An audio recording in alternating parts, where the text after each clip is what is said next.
Assalamualaikum warahmatullahi wabarakatuh. Halo semuanya, perkenalkan nama saya Tamarel Kalias. Di sini saya akan memberikan penjelasan mengenai apa hubungan filsafat dengan pendidikan, dengan aspek-aspek pendidikan. Filsafat dan pendidikan memiliki hubungan yang sangat erat, memberikan dasar pemikiran dalam menentukan tujuan pendidikan, metode pengajaran, serta kebijakan pendidikan.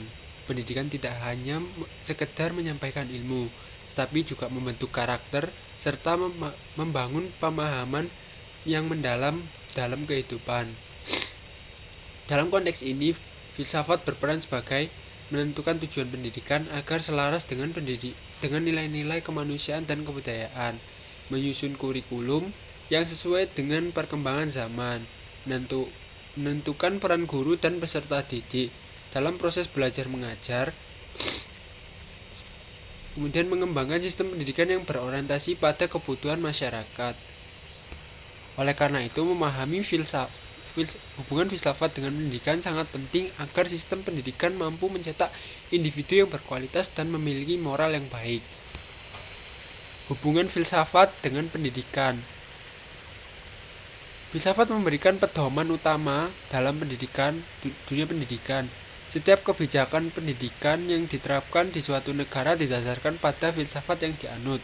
Contoh di Indonesia, pendidikan didasarkan pada filsafat Pancasila yang menekankan keseimbangan antara intelektual, moral, dan keterampilan.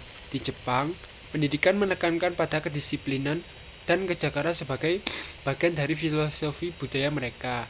Di Finlandia, sistem pendidikan lebih fleksibel dan berbasis pada kebebasan berpikir serta kreativitas. Dengan memahami filsafat pendidikan, kita dapat merancang sistem pendidikan yang relevan dan sesuai dengan kebutuhan zaman. Dasar dan tujuan pendidikan. Filsafat membantu dalam merumuskan tujuan utama pendidikan.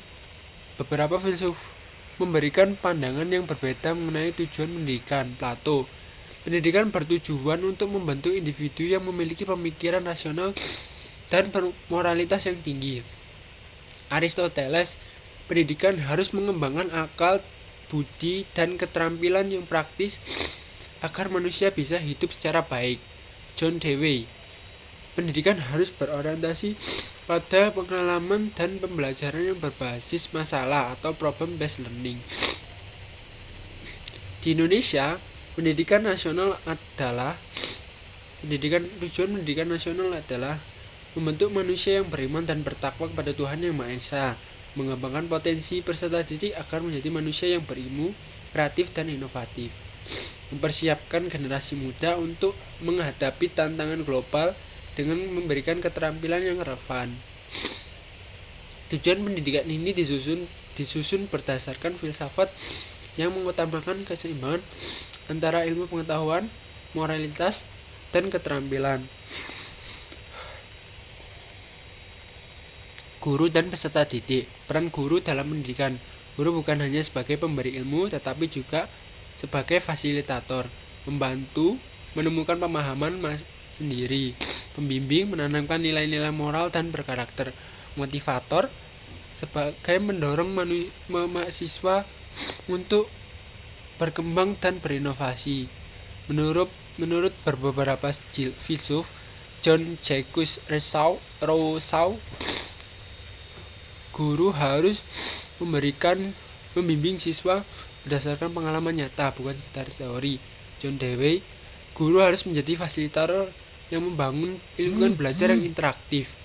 Paulo Freire, guru harus mendidik siswa agar berpikir kritis dan tidak hanya menjadi penerima informasi yang pasif. Peran peserta didik dalam pendidikan. Siswa bukan hanya objek yang menerima ilmu, tetapi juga subjek aktif dalam proses pembelajaran. Menurut konstruktivisme, siswa harus mencari dan membangun pengetahuan sendiri melalui pengalaman. Menurut pragmatisme, siswa harus belajar dari pengalaman nyata agar dapat menyelesaikan masalah di dunia nyata. Sistem pendidikan yang baik harus memberikan kebebasan kepada siswa untuk berpikir kritis dan kreatif. Kurikulum Kurikulum adalah rancangan pembelajaran yang menentukan apa yang harus diajarkan di sekolah.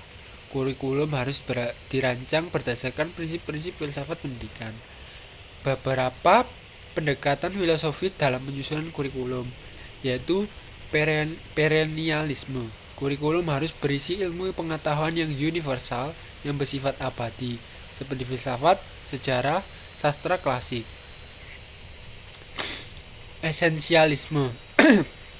Kurikulum harus berisi materi yang esensial untuk kehidupan manusia seperti matematika dan sains. Kemudian progresivisme. Kurikulum harus fleksibel dan berbasis pada pengalaman serta minat siswa. Rekonstruksionisme. Kurikulum harus dirancang untuk menciptakan perubahan sosial yang membangun masyarakat yang lebih baik. Di Indonesia, kurikulum terus berkembang. Pada tahun 2006, kita menyebutnya KTSP, memberikan fleksibilitas kepada sekolah dalam menyusun kurikulum. Kemudian 2013, menekankan pendidikan karakter dan keterampilan abad 21. Yang terbaru, kurikulum merdeka, mendorong pembelajaran yang lebih fleksibel dan berbasis pada proyek nyata. Filsafat pendidikan membantu dalam menyesuaikan kurikulum dengan kebutuhan masyarakat dan perkembangan zaman. Kemudian ada sistem pendidikan. Sistem pendidikan di setiap negara berbeda-beda tergantung pada filsafat yang dianut. Sistem pendidikan formal terdiri dari jenjang sekolah dasar hingga perguruan tinggi negeri, perguruan tinggi, berdasarkan kurikulum yang struktur dan standar yang jelas. Sistem pendidikan non formal berupa kursus, pelatihan, keterampilan, dan pendidikan berbasis komunitas, lebih fleksibel dan dapat disesuaikan dengan kebutuhan individu. Sistem pendidikan informal, pendidikan yang terjadi dalam kehidupan sehari-hari seperti keluarga dan lingkungan sosial. Sistem pendidikan yang efektif harus didukung oleh prinsip-prinsip filsafat yang jelas agar mampu mencetak generasi yang kompeten dan berakhlak baik. Hubungan filsafat pendidikan dengan kepribadian. Kepribadian seseorang sangat dipengaruhi oleh pendidikan yang diterimanya. Filsafat dalam membentuk kepribadian. Pendidikan yang berbasis humanisme akan menghasilkan individu yang memiliki empati. Pendidikan yang berbasis materialisme akan lebih fokus pada pencapaian ekonomi dan teknologi. Pendidikan yang berbasis spiritualisme akan menekankan aspek keagamaan serta moralitas. Pendidikan harus memiliki landasan filosofis yang kuat agar membentuk karakter individu yang baik dan berintegritas. Hubungan filsafat pendidikan dengan sumber daya manusia. Sumber daya manusia yang berkualitas sangat diperlukan dalam pembangunan suatu negara.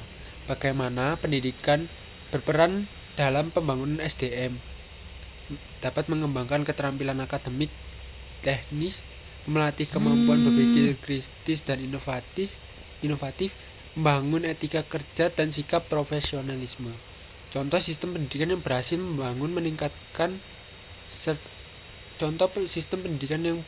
berhasil meningkatkan SDM dan membangun negara, seperti di Jerman. Sistem pendidikan vokasi menciptakan tenaga lapangan kerja yang siap pakai. Finlandia, sistem pendidikan yang berbasis kreativitas dan inovasi.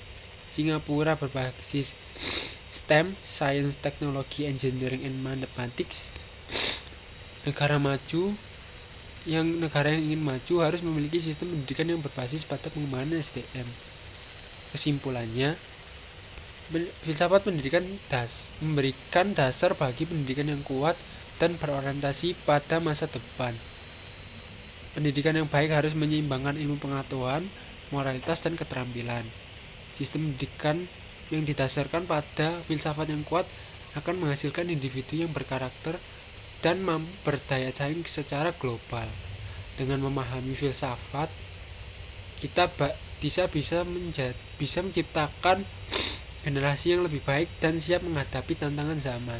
Terima kasih. Wassalamualaikum warahmatullahi wabarakatuh.